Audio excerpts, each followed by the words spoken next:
So when you're putting your bit on your horse, there's a couple different ways you can adjust your bit and your curb chain to help you with control and bend and flex and everything that you need with your bit.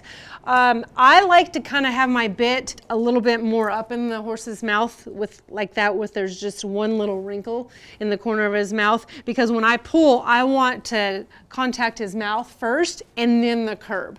So and then if I want more contact with just his mouth and not a lot of curb, I'll let this curb all the way out to where it's basically the curb's just holding the bit from flipping forward.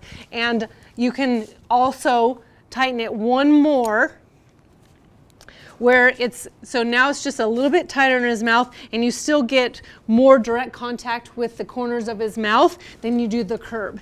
I like riding a lot of my young horses where I don't have a lot of contact with the curb chain.